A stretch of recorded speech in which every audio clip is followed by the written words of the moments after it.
jump right into questions from you guys. Corey, welcome to Champaign. Just tell us about the journey to get here, about how did this all go down with Coach B?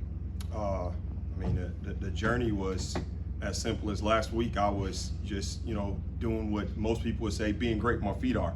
I was recruiting for University of Toledo in Miami, and I was, just working at that and trying to get some good players. And I got a call from Coach B and asked me would I want to come up, and I told him I would love to, but I got to continuously finish doing what I'm doing here and doing a great job here. And that may be one of the things that may have drew him to me. I'm a guy that believes in character over image. I'm a guy that believes in doing things the right way. And I told Jason Candle I was going out to Miami to go and recruit some good players for him. So Coach Bielema, understood that, and the coach that he is, he's probably been in that spot before. So we end up coming up and having some conversations with the defensive staff and really just building into an understanding of who I am as a man and obviously who I am as a coach, and if I'm willing to come in and be able to help out a little bit in some of the key areas in defensive backfield that I think makes this place really special. What sold you on this opportunity as opposed to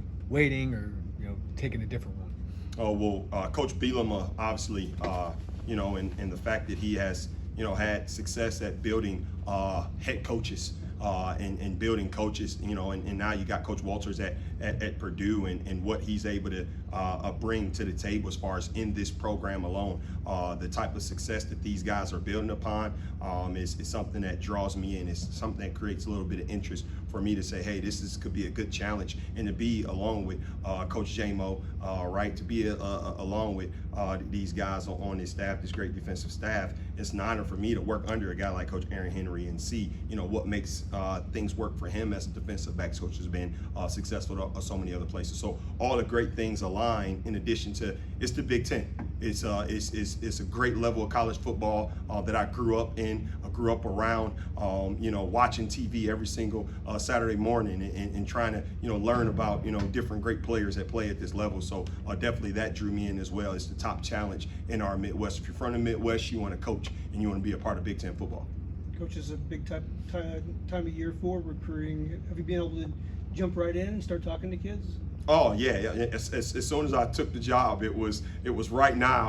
Communicate with all the top guys in the Detroit, Michigan area where I'm from, so they knew, hey, Coach Parker's on the move, and I'm going to try and find a way to get some of you guys, along with the guys that I've built relationships with in South Florida, along with the guys. I'm a crazy old coach that really believes in old school ways. I was the president of the National Single Wing Coach Association, and that group just goes all the way around the country. Dudes that played in leather helmets back in the day. These guys are all around the country, so they give me access to talking to kids and coaches around the country. That creates a wide variety of recruiting platforms that I can go into and really building those relationships with coaches and players that play in the same system that I believed in as a high school coach, and that single wing, that old school version of football, because I'm a defensive guy. That was my gimmick. That was my trick to help me win some games and be successful. It was a way to make the program that I was coaching in be successful. So I got to find personnel that fits. Right, and that's what this is all about: finding personnel that fits fighting Illini football. To find a way that fits what we do on defense. So yeah, I got right on the ground, moving, communicating with guys that I believe fit who we are, what we're looking for: tough, smart, and dependable. You got to have that particular creed when you're looking for those type of guys. So for me, I knew exactly the doors to start knocking on and text messages to put out. So yeah, it's been pretty exciting getting on the recruiting road so far. Spending time in Detroit was my first stop, and then I get to spend some time with some coaches this week here in Miami, Florida, in the Florida area. Are those two states where you have most of your experience, Michigan and South Florida? Are there some other places where you've been? Michigan, South Florida, the Ohio area, obviously coaching at Toledo. You have an opportunity to meet coaches all throughout Ohio and things like that.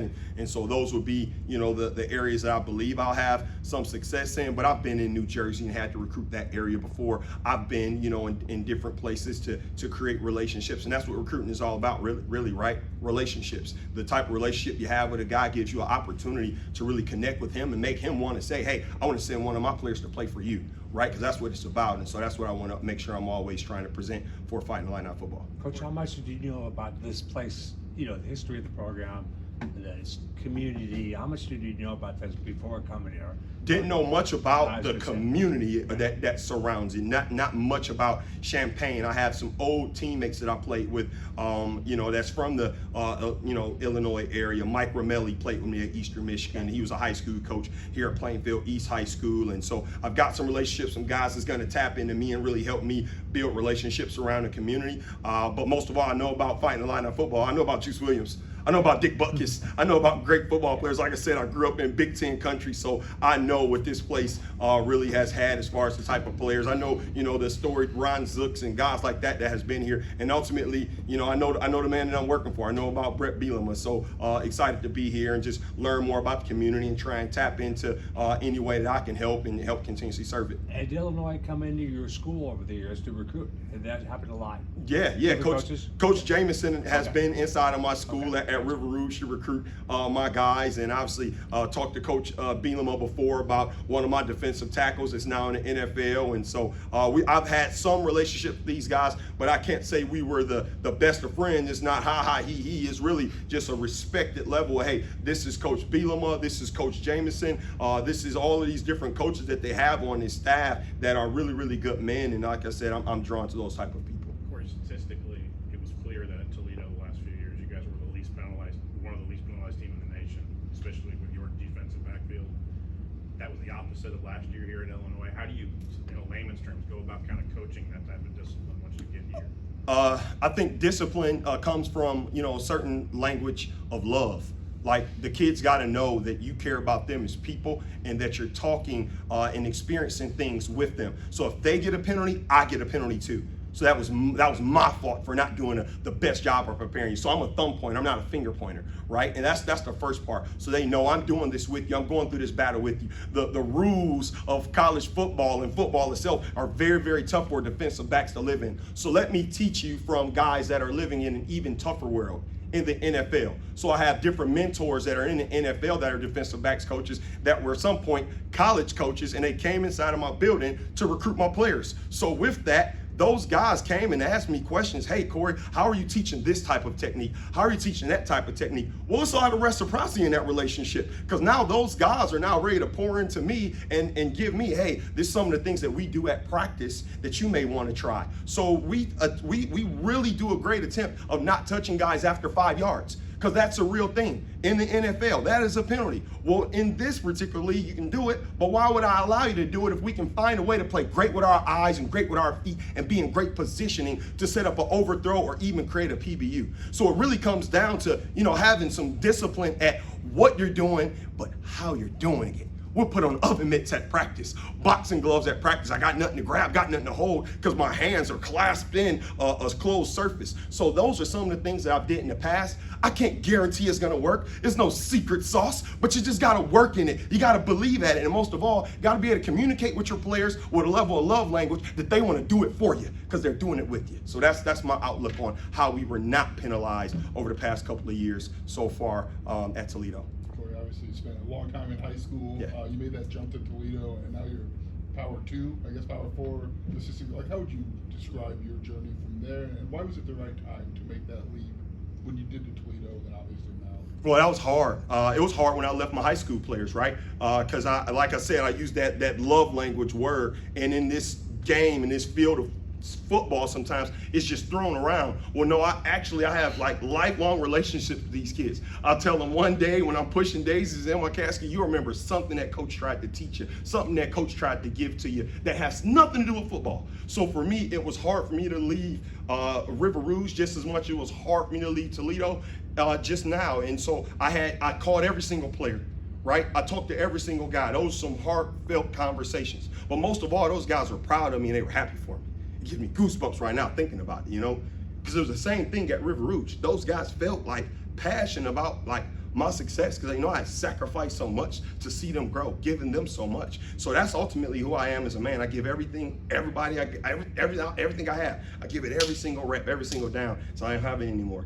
So it was tough. I can't say it was the right place or the right time, because you just don't know how that particularly works. When a call came, I just did the best I could at that particular rep. but I had to also show Coach Bielema that I'm a man of loyalty first. So I let him know, hey, I do want to have a conversation with Coach Jason Candle because I care about him as a person. He took a shot on me as a high school coach and gave me a chance to come to Division I football. So let me have a conversation with him. And then I went to go have a conversation with Vince Karras, our defensive coordinator. Then I went to go have a conversation with the safety coach, Ross Watson, to let them know who I am and what I'm about. And I'm going to miss you guys, but I have to take this opportunity. And guess what they said? Coach, you got to take this opportunity. You're ready for it. We know you are. So we're going to be behind you 100%. So those are still lifelong relationships that I have, forever. You never know, scouting report wise, who we may come across that they may have played. And so you never want to burn a bridge. Your parents always teach you that growing up. Well, I'm trying to be a living testimony of that. You treat people the way you want to be treated, and you love them up as much as you can until you can't anymore when they're not here. So yeah, it was tough to leave Toledo, just as much as it was tough to leave River Rouge, but those players and those coaches, they cheered me on and say, hey, we're behind you and we want to see you go and grow and make that place special too. You obviously have more you want to do as a coach, but what Yeah. are you most proud of to this point as you kind of reflect back on your road here? What I'm most proud of? I'm the most proud of changing a community of River Rouge that didn't have, FBS players or guys that was going off to college. We put over 150 kids in different schools around the country, and now three of those guys just got picked in this past year's NFL draft. I stayed lifelong connected with those guys and tried to help them navigate through different ages and different lifestyles and different things that always threw at you as distractions. And I said, you know what? I'm your first coach. I'll tell you who's the right people to be around you. Because if you pick the right person, then what does this path look like? Because it's not going to be about money. It's going to be about what your path in life is going to be after this. And if not an agent, not a financial advisor can help you with that, then I don't want you a part of it. So once again, it's just me just connecting myself with my players and really looking at it as a family point of view, the same way a dad would look at it. So ultimately, coming here, I want to bring that to my room. I want to bring a relationship in the room that has some reciprocity in it of a father to son. This is what I want to give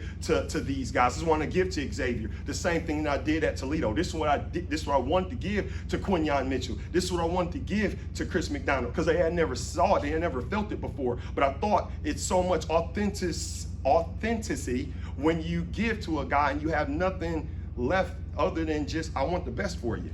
It's no intentional pieces to it other than I want the best for you, and that is it. And so if I want the best for you, I'm going to give you my best. So that was when I look at this crazy roller coaster that I've been on, I've been blessed to have the man upstairs just sitting right there as that guard that you put down at Cedar Point right over your lap. I've got the good man upstairs to really just keep me grounded and keep me seated all the way through it, along with my wife, just helping keep me grounded through it all. Coach, a little bit unusual time to step into a new job with the kids out for summer. Have you been able to talk to any of the players yet and familiarize yourself with the position group? Yes, sir. I've been spending a lot of time, just making text messages and phone calls to guys and making sure they know who I am. But I would think that would be where I'm from. That would be fake if I just called a guy and that was the first and last time he talked to me until he got here. So I told those guys it's going to be a series of calls and texts that we're going to have over these next couple weeks until you guys get back on campus. So when you see me, you feel as if it's somebody that you know, because we have to hit the ground running now. It can't be they're learning who I am and how I communicate and how energetic I am when they meet me. They got to feel it on the phone calls, right? They have to see it. They got to have a very good understanding, because I believe that will create a level of success and understanding for them and who they are and what they're trying to do, being a defensive back in our room. So yes, a lot of phone calls, even some last night with Xavier and some of those guys that just, are heartfelt. Those guys want the best for Fighting Illini football, and so do I. So we're able to connect the dots and figure out what their goals and aspirations are in life. That has nothing to do with football, because then we make football very, very easy at that point. Corey, I imagine you bring this energy constantly. Yeah. Aaron has similar personality. What's been the vibe of you two so far as you work to elevate that defensive back room? Great dude, man. Just his level of understanding of the positions, his level of understanding of what Coach B wants and how he brings it to the table and brings it all together is amazing. And I'm drawn to it. I want to learn more from him, but I want to also be right there side by side with him, helping him lead the charge for us to have one of the better defensive back rooms. And it starts off in the Big Ten, and then from there in the Midwest, and then it goes from there in the dang on country. So I want to create a goal-driven point of view to really help this man keep doing what he's doing by building, Division One players that are really, really good players that become first-round draft picks, right? He's got one, I've got one. So we both got a feather in our hat that's a little bit different than most guys, but I think it all comes back to that love language that I talked about. He's willing to speak into their hearts, and so am I. Obviously, that's a great sell to have the two top drafted corners the last 2 years, but what was key in developing Quinyon? What was the key to that relationship working and him developing like he did? But just like I said, it was a father-son, a family relationship, right? I had to be able to own whatever his difficulties were as a player and help him continuously get better at those difficulties. But a good player doesn't want to hear about his difficulties unless he knows you care about him, right? So I had to really become transparent about, hey, this is what's wrong with your eyes when you have an in-breaking route. We got to fix it this offseason. Or this is what's wrong with your hips when someone gives you a double move. This is what we have to do. So we went through every single step. And the number one thing that he asked from me was to coach me hard every day, coach, no matter what.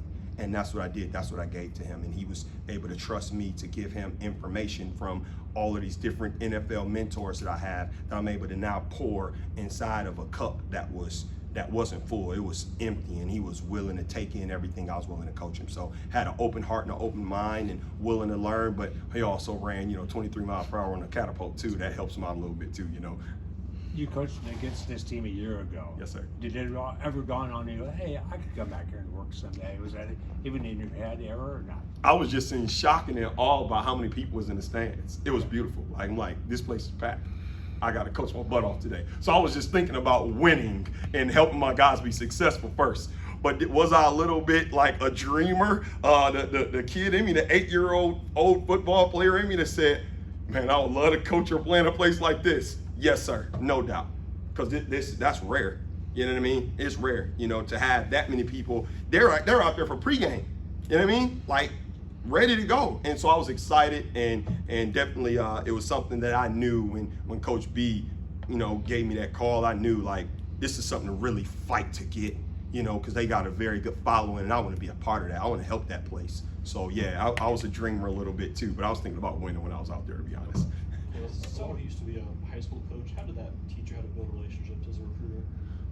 Well, as a high school coach, you got 160 personnel. I had 160 different personalities as a coach. I had my middle school team that I coached because I didn't want people coming and poaching my middle school players anymore, right? Because other schools would do that in Detroit, Michigan. If they're any good, they'll poach them. So how do you keep a kid? I build a relationship with him when he turns dang on 11, and I keep that relationship going with him. So you learn how to talk about comic books and Marvel and all different stuff, and video games and all these. You learn about what makes that kid tick. And I think that is the most important piece for us as coaches. We're so self-driven sometimes at our own ambition that sometimes we forget this game is made for the people that love it the most, kids. It's a game, right? And so we sometimes take that away, and sometimes I want to just continuously build back into that love and that passion of this is what they're interested in, this is what I'm interested in. Let me show you some techniques and things that'll make this really, really fun to do. So I make football fun, right? Football should be exciting. That's where it started, and that's where I want it to end for every single one of my players. So that's how I did it, just tapping into their interests. But like I said, there was a lot of different personalities. So I had to be a subject matter expertise, a SME, at like changing what I was interested in a bit in the minute that they were interested in things. You know what I mean? So, whatever type of neighborhood they were from, trying to merge myself into understanding that neighborhood. Whatever type of parenting structure they were from, trying to merge myself into that type of parenting structure. Whatever type of foods they like, trying to make sure that, hey, when I have the teen moms make something, I'm gonna have them make something that you're interested in. So really, once again, being self-invested into what the players are interested in so they can understand, man, that dude really cares about me as a person, and he really wants to see me grow as a person. So I ain't just saying, it ain't just lip service, I'm showing it, right? People can talk a whole lot. What are you willing to show you're gonna do? So that's what I did as a high school coach. And like I said, from the middle school team to the JV team to the varsity team, I made sure all things were in line with the standard, because that's one thing. The line of excellence isn't gonna move. So yeah, I'm gonna love you up and I'm gonna treat you right, but I wanna show you this is where I want you to go with this. And you ain't a finished product. So these are things you gotta do to build that. You gotta have a great character, you gotta be a great dang on person. You gotta work your butt off in the classroom every single day, and when you don't, I'm gonna punish you. every single time, because someday you're gonna hang them cleats up. When you hang them dang on cleats up, you're gonna use your brain more than you use your body, right? And so I try and hold academics to a very, very high standard, being smart, right? And then lastly, obviously, what you do on the field, your production on the field, not just being out there, but your production, right? Are you a great teammate or are you a traitor? Are we playing dang on 12 on 10 because of you? Because you decided to take your eyes in the backfield and you should have kept your eyes on your guy? Or your responsibility is keep your eyes on number 2, so you know when you gotta try and scooch a little bit and try and get up underneath a corner route. Did you see number 2 or are you looking at number 1? You're cheating. Get off the field. You're a traitor. So those are certain things that I don't break off of that stuff. Like, I hold them to high standards and I hold them to a level of accountability, but I can do that because they know I love them and I care about them. For a lot of the recruiting areas you mentioned, we've seen Illinois try to already have a footprint or try to maybe expand their footprint. And like, what was the level of appeal for you when you realized that maybe some of those connections you had built over the course of time would translate here as well? So, like I said, it's recruiting, I'm gonna say it again, is relationships. And the relationships that you have and the impression that you make on people is gonna be a direct reflection on whether you're gonna be accepted in someone's community or not. And so I would rather be the guy that treats every single coach as if he has the goose that laid the golden egg. Because someday, if he does, I wanna have the opportunity to get him. You know what I mean? So for me, looking at those recruiting zones that they're already in, these guys are already doing a fantastic job getting guys from all over the country. My job is just to make sure the state that Coach Bielema says that I'm responsible for, I need to shut it down. It needs to be mine. The same way I did as a high school coach. This needs to be mine. And when people see me coming, they need to know, oh, here he comes. But it all comes back to the relationship piece. Why would people be so fearful of a man? Well, I'm a man of many spirits. I'm a man of many relationships and many friendships. That's what they fear the most, because they, on the other end, other coaches have decided to walk past a coach and act like he wasn't there because he doesn't have a nice, sweet logo on. Well, who are you to do that? You're passing judgment on that guy? I'm not that guy. I'm a guy I want to shake hands with every single dude. I want to know who you are, where you're from, what you're about. Why not? We got nothing but time on this earth. Why not use it and try and build a relationship in it? So once again, recruiting for me is all about relationships. And I think any state that I go inside of, I'm gonna do the best I can to find those old national single wing dudes that I can, hey, tell me about the coach at such and such high school. I need his number. And so that's how it really works. That's how you really get in there, because now that guy making that call for me is a lot different than me sending a cold text or a cold call. Hey, I want to come in your school. Who are you? So it's all relationships and how you treated people, and ultimately people that want to do good things for me because I did good things for them. Did I answer your question? When you made the decision to leave high school, I mean, it was like 13 years, I think, as a head coach or whatever. Yes, sir. That's always a tough one for people because it's like college assistant is a nomadic lifestyle, and you might be 2 years here, 3 years. What was that decision like for you? Had you thought of it before, or was this the first time you said, I want to move on to college football? I was passionate the entire time by saying to myself, one day I want to be a college football head coach. So I knew there would eventually be some things that would have to change inside of my family structure. So most of all, I try and be the dang on best husband and best dad that I can be every day, because I knew someday the lifestyle that we have could change. And if I wasn't involved in the things and the sports and the activities that my kids and my wife are involved in, then I would have been a part-time dad. So when we did have to make a change in our course schedule in our life, it would be tough because they never got the full amount of me. Well, I've been giving them the full amount of me the same way I give to the players, right? And so people wonder, like, how do you have enough time? How do you have enough energy to do it? It's just being authentic. And just when I'm there, I'm there. You know, when I'm sitting on the couch, I'm just sitting on the couch with them. I'm not on my phone. I don't care about who's tweeting and texting and all that crap. All I care about is what my son and daughter is watching, what my wife wants to watch, and then the 4-year-old daughter is calling on my back asking me to make her some dang on ice cream. So just being a great dang on dad, I cannot get fired from that job. I cannot get fired from being, her husband. They did not ask for this lifestyle. It's a lifestyle that became a part of dad's crazy ambition. So to answer that question is really, I give them everything that I got, and I'm gonna keep giving them everything I got, even though I may get home sometimes at 11:30 p.m. after practice and after meetings and after watching film and after doing my work in my office.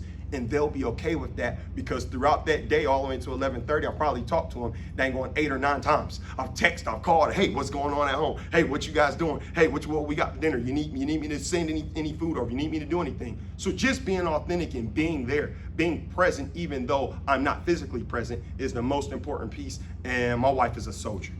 She's a soldier. She's awesome. I mean, she came and sat at the high school and helped me change that place. I'd be crazy to say I did it all by myself. She helped change the young ladies in that place the same way I changed the young men. And we did that as a team. And with that, she has honored the fact that I was sacrificing so much of this time of getting into that road of becoming a college coach. So she can see now that jumping into this thing after being a head coach for 13 years and being an assistant coach at the college level for 2 years, I've never been a GA, I've never been a QC. So I don't have like that opportunity for a coach to just call me because I work for this guy and work for that guy and work for this guy and work for that guy. It has to be my production and my dang on merit right now. So she understands the skillet is hot and we got to get moving and do the best we can for the people that we're working for now. It cannot wait.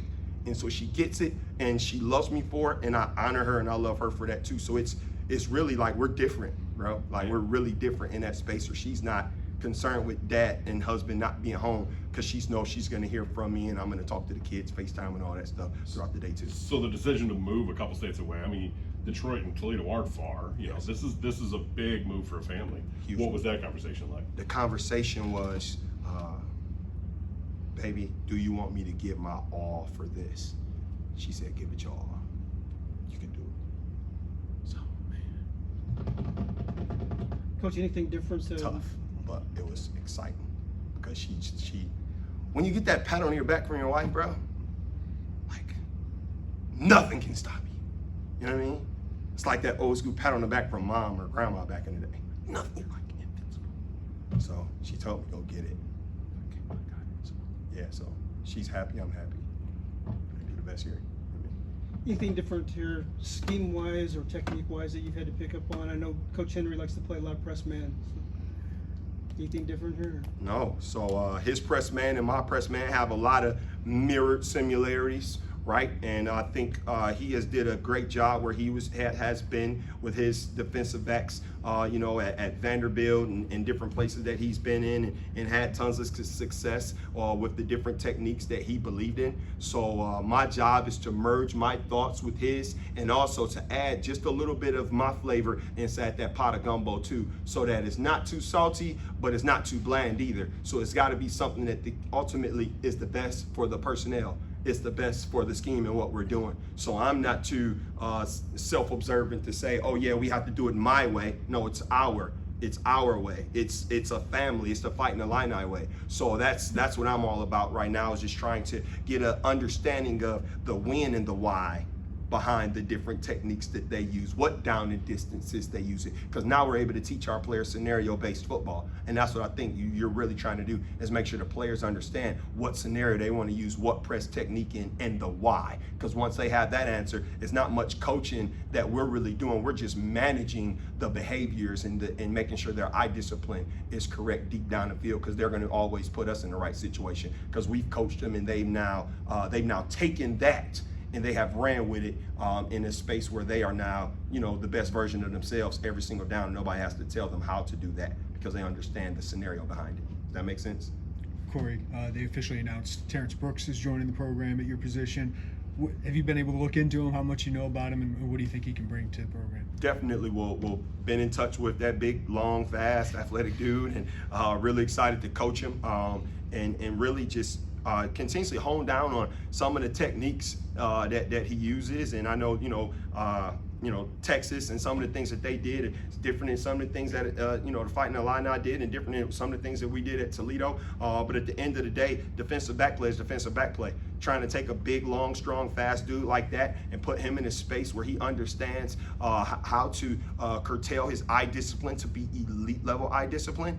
It's gonna change from having the PBUs that he had, interceptions that he had. I'm gonna try and double it, right? So I want to evolve this man. I don't want to take anything away from him. I want to evolve him and help him become better, just the same way that the entire defensive staff wants. So I've seen him, I've talked to him, and definitely very, very excited to coach him, because he's that body type is the nuance in college football, but it's rare when that's that body type and they're that twitchy. So the dude can do a lot of good things, and right now it's just seeing how well he merges into the room, learns the scheme, gets in this place, and really learns how to be a great teammate first, right? Because we hear all the transfer stories and how it all works itself out. Well, my job is to make sure, you know, I'm behind him 100%. And yeah, the football stuff is cool, but how do you be a great teammate? How do you make those other 10 dudes on the field trust you unequivocally? You know, so that's what I got to make sure I'm teaching him how to do, because these are all young men. They've never been in a business profession where I've got to get on this team and learn how to